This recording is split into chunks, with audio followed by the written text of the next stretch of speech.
Welcome to Just Koryzma, episode 51. I'm your host, Braden Koryzma, and joining me today is Zoe Oliver. Hi. How are you? Good, how are you? Good, thank you.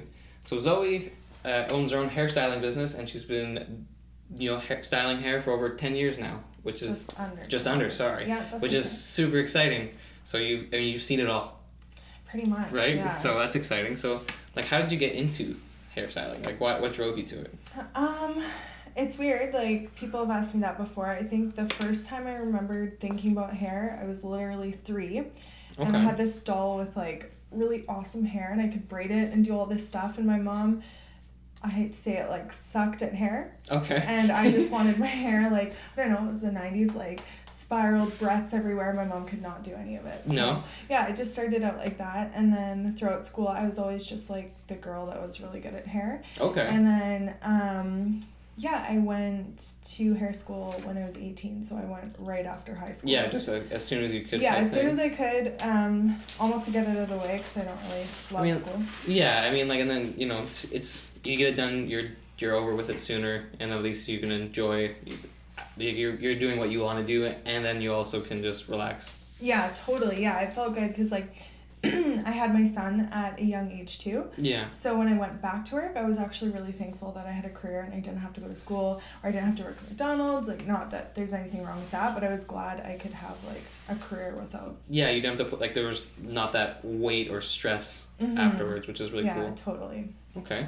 So then how did you find school? Is this like a 6 or 10 month program type thing? It's a 10-month program, yeah. I just went to VIU. Okay. I don't even know why I was young, but I actually got accepted into Blanche McDonald, but I was such a homebody that I was like, oh, well, if I go there, I won't see any of my friends, so I decided to go to VIU. and my parents were like, you're going to regret that when you're older. And now that I'm older, I definitely am like, oh, I wish I had just gone to my dream school. But VIU is good, and I am where I am, so that's... you're very successful, so you can't complain, right? Aw, thank you. That's nice. So that's exciting. How was when you started styling people's hair and dyeing it? Were you nervous at first? I was actually pretty surprised because in hair school I wasn't actually very good at it. Okay. I thought I would just be so good, but I wasn't. It was not natural for me. I remember when I first started foiling. Yeah. When I grabbed a foil comb and took a weave, the scalp actually moves. And I was just not expecting that. Everything felt so foreign to me. And when I was in hairdressing school, my hairdressing teacher actually said that I would probably never have a career out of color. Yeah, that I'd probably just be a stylist or an assistant. But it all turned around, and now I only do color. So that's exciting. It's funny that that's what she said. But I definitely wasn't as good at it as I thought I would be. Yeah. At all. It's all about that practice, right? Yeah, definitely practice and confidence. And it's hard when you're in school because it's not like when you get out of school, you're just going to be really successful and have a whole bunch of clientele. So yeah. I think I'm the type of personality where I don't really like to do things if I'm not really good at it. So I was really discouraged, and I just thought I'd be so good at it. But yeah, over time, it does get easier. Yeah. Yeah. So then, how did you find, building, your clientele? So before I had my son, I didn't really try too hard at it, which I was younger, and it was just exciting to have a job that paid more than my other friends. Totally, right? Yeah, but I didn't take it too seriously. Once I had my son, I had no clientele at all. Okay. I was living in Port Alberni, and then I decided to come to Nanaimo because I actually got my hair done at a salon where both my friends worked at. Okay. And then they got me a job there. So that was really exciting, and the salon was great because it was really busy, and the owner was understanding of mistakes and practice, and she didn't expect too much from me, and she was can't think of the word. She was complimentary. She's always like, oh, you're doing great. So it was good. I got a lot of practice out of that salon, so that was great. Yeah. Sounds like your boss was very you really kept morale up, and it was just you know what, people make mistakes. It's okay. Yeah, definitely. Don't stress about it. She for sure did. Yeah, she'd always be like, oh my God, stop beating yourself up. But so within the first year, I worked super hard. I would have Hudson at the salon, and he was not even a year old. And I worked at Terminal Park, and all the girls girls would take turns walking Hudson Oh, around yeah. Terminal Park. Yeah, and I worked a lot of hours. I had really insanely cheap prices, so I got a lot of, like, I would do a full head of highlights for like $60. So I got a lot of clientele from that, and then within a year I had like a solidly booked clientele. Really? Yeah, and then by 2 years I left that salon to be self-employed. Okay. Yeah, and then when I went to the salon that was at, I just wanted to see if I could be self-employed before I went and did my own thing or got my own space. Yeah. Yeah. Okay. And like, do you find like, you know, as hair, I guess, kind of changes, do you find like it's a challenge to learn like the new trends or anything like that? I don't think so, but I think it's really important to stay on top of your education. Totally. I think there's been a few times where I've been like, oh yeah, I know, like I can do it, like I know how to do everything, and then I start seeing other stylists work from like Nanaimo, Victoria, all over, and it's just so different and good, and then I'm like, okay, yeah, there's definitely something that so I take classes with a girl from Victoria, and just from taking her classes, and it's actually on Instagram, which is cool. Cool.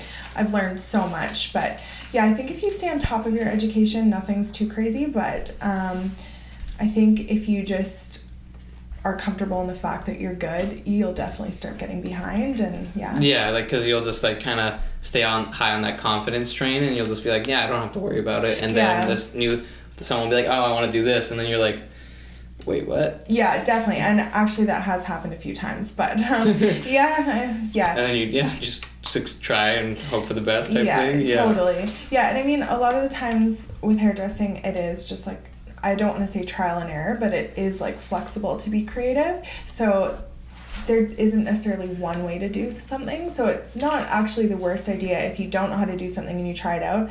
But I mean, it's good. It's better to take education. Yeah, totally. Yeah. So then, like, aside from like taking those classes, how else do you stay up to date type thing? I follow a lot of hair accounts. Okay. And I just like to see what other people are doing. My clients, I have a lot of younger clients, which is awesome, and they're always like telling me what's new and stuff. Like I really like a really icy, like cool blonde. I've had a lot of my younger clients be like, oh yeah, like honey blonde and like baby blonde, and show me stuff like that. I'm like, oh, I didn't realize that was trending right now. So totally, right? Yeah. And then you're just like, all right, so then you kind of just adapt and go with it. Okay. Yeah. So then what, has there ever been any like trends or anything that like really caught you off guard? I don't think so, because everything has matched the time frame, but looking back, there's definitely been like hair that I'm like, how was that popular? Like, totally, right? When I first became a hairdresser, it was like, now everything's really blended and like pretty. Before it was like peekaboos and like chunks and like leopard print, and like I remember I went to a class on how to like tie-dye and leopard print hair. Really? Yeah, and now I'm thinking back, it's like no one would ever do that now. No, because like, why would you want to tie-dye your hair? Yeah, totally. Or like when girls would have like white on top and black underneath. Oh yeah, okay. That's like not a thing anymore. It seems like a Sia thing, you know? Like yeah, totally. Yeah, so things like that, nothing's ever really shocked me. It all makes sense at the time, but looking back, there are some things so I'm like, wow, that wasn't nice. It's kind of like looking back when you're younger and you're like, I wore that, or like, you know, like, why was my hair like that? And then, totally, but it wasn't weird at the time. Yeah, it's just like looking at it now. Yeah, you're just like, that was a weird choice, but okay. Yeah. That's cool. If you don't mind, what was like your biggest mistake, I guess, making as like what was like your, I guess, your mess up? Oh, actually, okay. So one time, this one was crazy, and it was so stupid and so simple, and it was actually recently. Okay. It was with my friend Kaylee, who I work with, and she does lashes, and she had black and red hair, and we're making her blonde. Okay. So she's now blonde, and one time I did her hair at my house. I was really tired and just wasn't really thinking clearly, and her hair was like bright fluorescent, so like yellow and orange from bleaching it. Okay. And so I was like, oh, I'm gonna add blue to my color to tone it down even more. Okay. But then her hair was quickly turning like silver, and I'm like, okay, yeah, that's nice.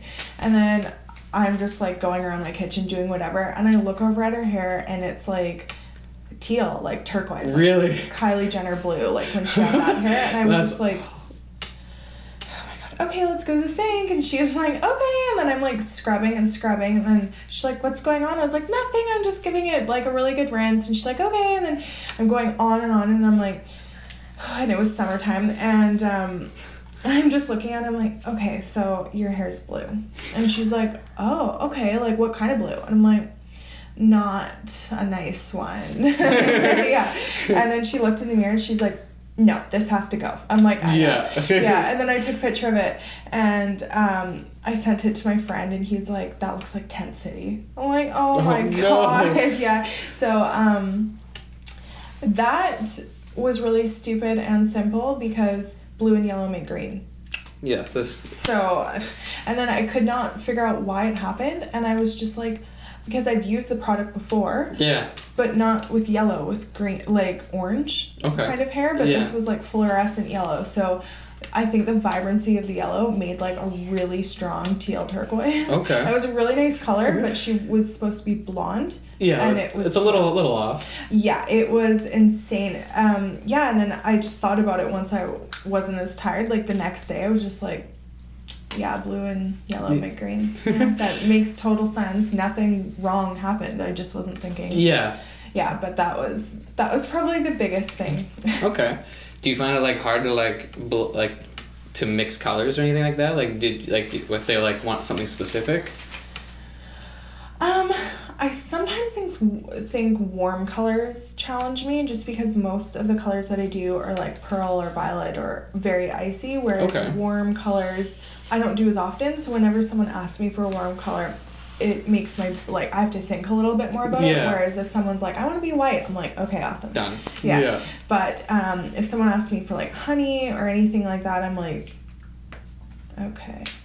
Like, right. You know, they break it down, and you're just I'm like thinking the whole time I'm foiling of like, okay, like I could mix this and this, and I don't know. And now I don't really have an eye for it as much, so as soon as it starts oxidizing and like changing color, I'm like, oh my god, this is bright yellow, and I want to take it off, but it always turns out fine. Oh, perfect. Yeah. It's always like, you always get like so nervous because you're like, you see the one thing, and then you're just like, I really hope this doesn't turn out to the other thing. Mm-hmm. Yes, yeah, especially with toning. A lot of time, like, when it's oxidizing, it can be like purple or pink, and it's very nerve-wracking, but it always washes out like blonde or whatever. Oh, perfect. Like, that would be like, so like, especially if like you're sitting there and you can see the hair going purple, it'd be like, you'd be like, that is not near anything that I wanted. Yeah.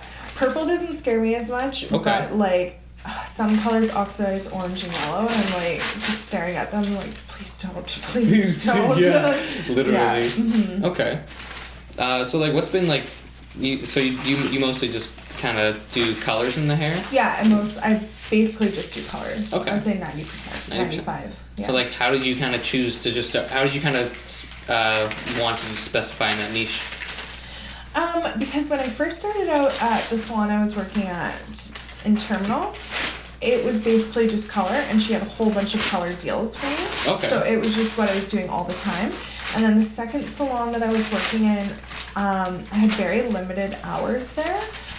So it was very constricting. So eventually I just didn't have enough time to cut hair. So then I'm more so just focused on color. And now with cuts, I don't have as much of a passion for it as I do with coloring. Okay. So, I mean, yeah. Yeah, that makes sense. Yeah, I don't spend as much time doing it anymore. Okay. Yeah. That's cool. Yeah.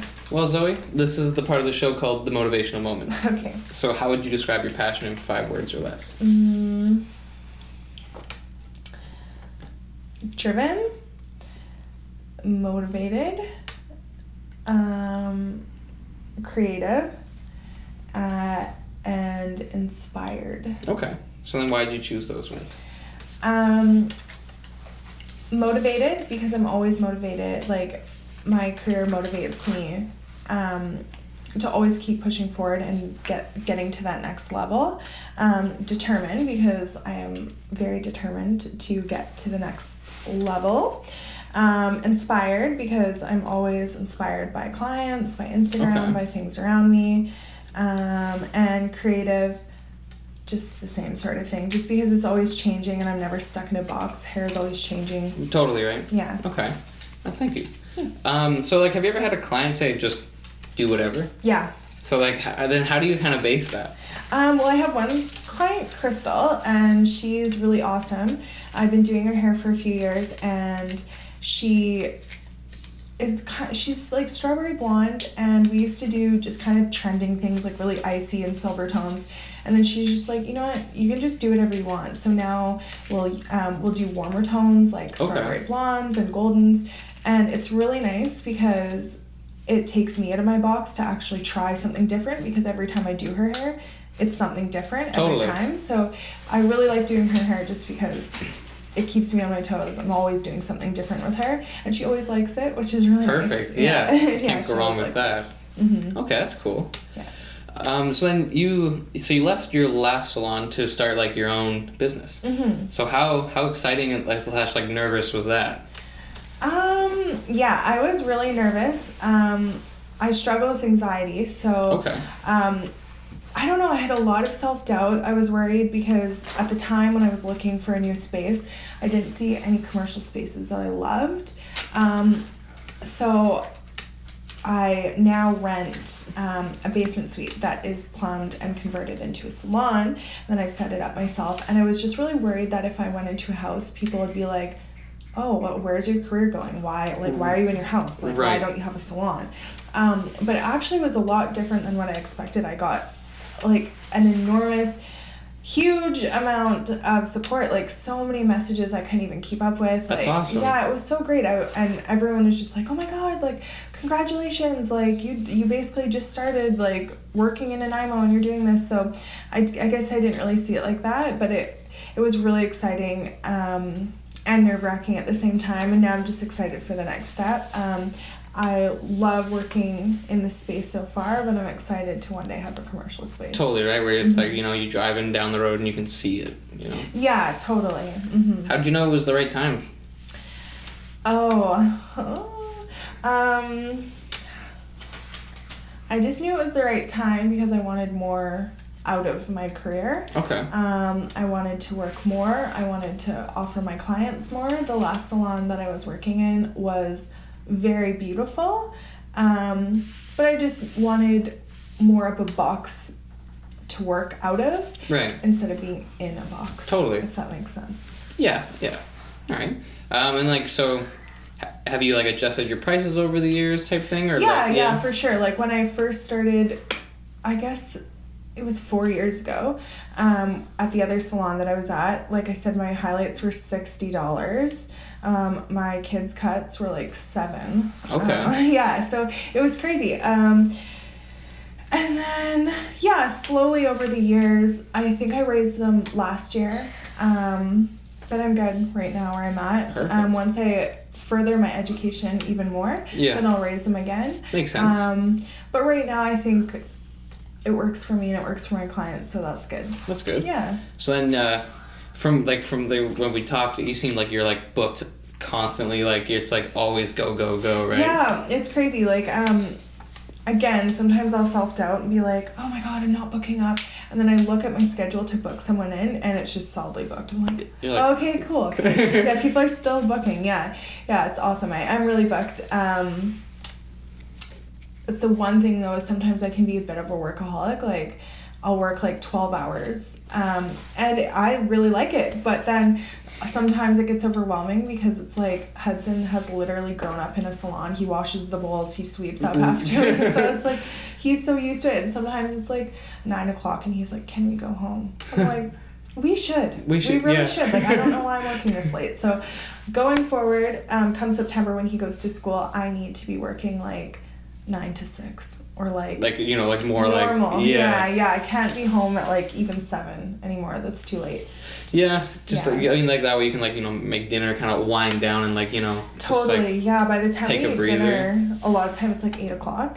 I'm like, that's not normal. Like, he's not gonna be able to have friends over and have dinner at 8:00 when that's most kids' bedtime. Yeah, so, totally, right. Yeah, I've gotta get the work the balance. Yeah, totally. Yeah, I mean, but I mean that's just what it is like when you're starting like a more of a new business, right? You definitely spend more time, making sure like you hit the ground running instead of stumbling, right? But yeah, totally. Yeah, like I said, at the first salon I was at, I was working tons of hours, and then the second salon I was at, it was a part-time rental. Okay. So I finished work every day at like 3. Oh, okay.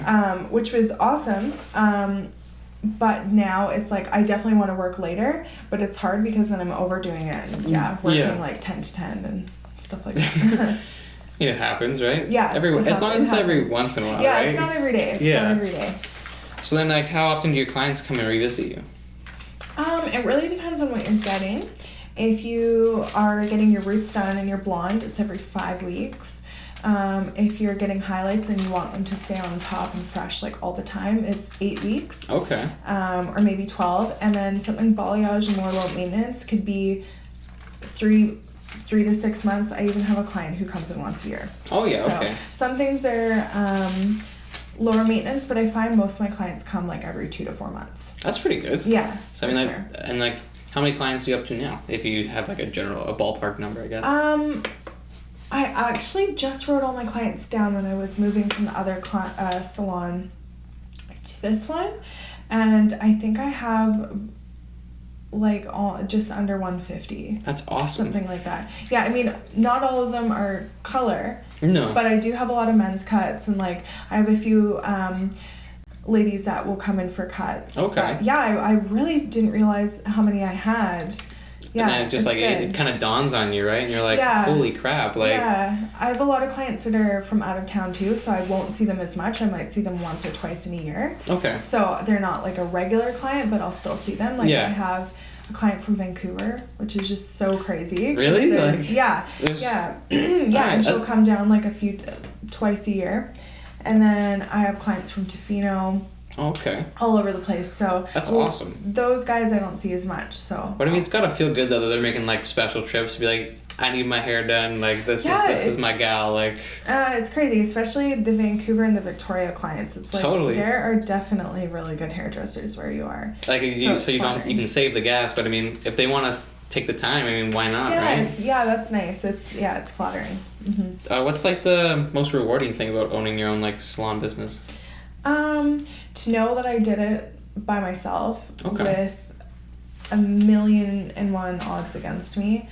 A few people have asked me like, did you imagine that you would be here? And I definitely didn't think so. So it feels really rewarding to have done this by myself, and I can't wait for the next step. So what are the next steps for you? Is it just like get that commercial space, and then what's after that? Definitely commercial space. I also really I'm always really inspired by her name is Kate, and she owns Fresh Salon. Okay. And she used to be my neighbor actually, and she is just so like fresh and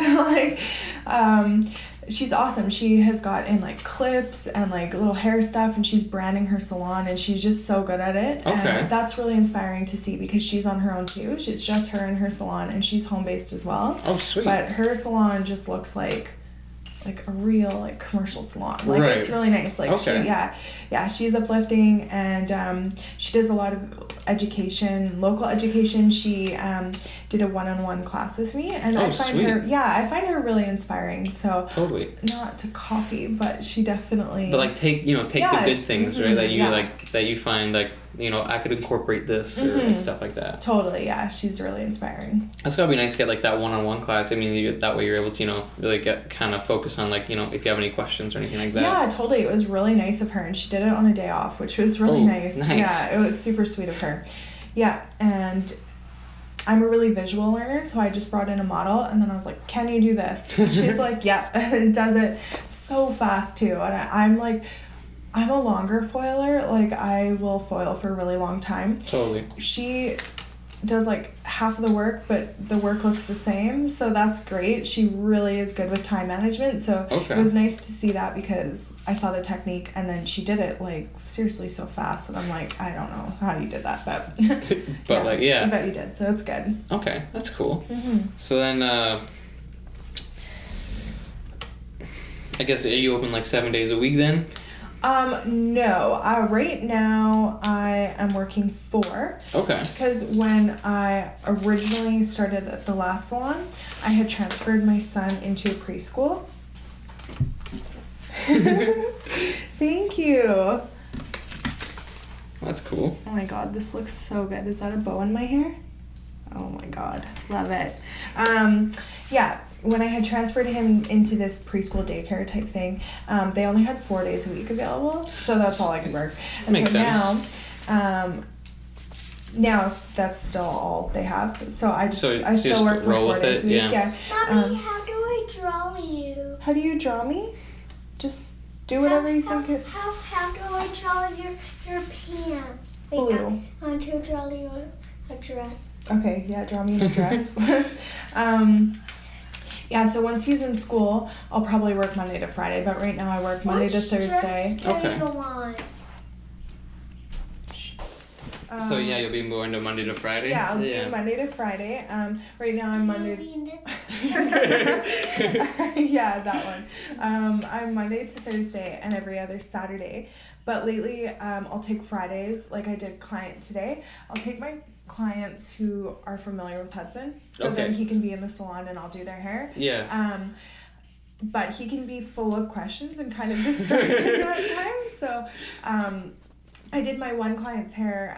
Her name's Heavenly, and she knows Hudson, but not too well. But she didn't mind that he was there. Right. And he was so close to her, like, and he just loved everything about her, like her toenail polish, like how long her hair was. He was like picking it up and smelling it. And was like, oh my god, this looks so good. I'm like, Hudson, personal space, please back up. And then he's like so close to her, and I was like, can I touch you right now? And then she's like, not right now. No, yeah. Maybe later. Yeah.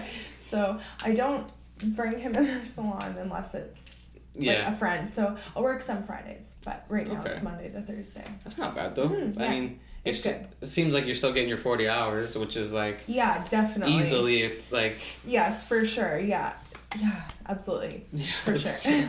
And like, at least it would be nice because like to aim for that like 9 to 6, it would be a lot easier when you have that 5th day. So like you can definitely like schedule people a little easier and I'm finding it a lot easier now that I have more space to do so. It was really difficult to book people from 9 to 3. Yeah. But yeah, it's even if I 10 to 6 even or 9 to 6 even 9 to 5 would be great. Totally right. Yeah, it's getting good. Your glasses blue too. Sure. Okay. That's awesome. He's awesome. Yeah, he's a character. Yeah, so that's cool. I mean, that's cool that he's getting like kind of like that experience though, like your Hudson is. I mean, he's like getting in like a more business environment. He kind of sees it. You know, he sees mom hard at work and. Yeah, people say that, so I'm hoping he'll work hard, like I do. It's good too because he is like the best cleaner ever. He's just like because ever since he could, I think maybe like 2, I'd make him do the laundry at the salon, sweep everything up. What do you want your hair to be like? Just brown. Okay, brown. Yeah, just brown. Like this brown? Shh. Okay. Yeah, so he's always been doing the laundry, and so at home he just does the same stuff. Like it's perfect. So crazy. He's such a cleaner. Like when he cleans his room, he'll sweep it, mop it, make the bed. I'm like, I don't know how you do that. You're gonna make some girl so happy one day. Like literally, he's good. Yeah. It sounds like my one roommate Jack, who he's very like OCD. So like. If I leave my dishes out a little too long, he'll just be like, "Can you please just like wash your dishes?" And then I'll be like, "Oh yeah, sure." Like he's just like. You don't think about it, but he does. Yeah, and then it's like, I mean, like it's good because I mean, if he doesn't, nobody will, and then the house could just look like a disaster all the time. Yeah, totally. So, yeah, so it's great. No, I it's always good to have that like one person. One person, yeah. Yeah, if I ever leave things too long, he's always like, "Can we please clean the house?" I'm like, right, yeah. Right, that's a thing. Yeah, that's what we do. Yeah. That's good though. Well, Zoe, I just wanted to thank you for coming on the show. I really appreciate nice it. Nice to meet you. Nice to meet you too. Interview. Yeah. Where can the people find you? Instagram, Hair by Zoe Oliver. Perfect. I'm on Timberview. It's off Jingle Pot. Okay, Yeah. Perfect, yeah. But Instagram is where I'm at. Instagram, and can they like message you for appointments and stuff like that? Yes, for sure. Perfect. Yeah. Definitely do that. I mean, if you check out the Instagram profile yourself, you'll definitely see all the awesome stuff she does. Thank you so much. You're welcome. You can find me at Just Koryzma on anything. Make sure to check out the vlogs. If you like what you saw today, hit that subscribe button, check out the other videos. And thank you for watching. We'll see you guys next time.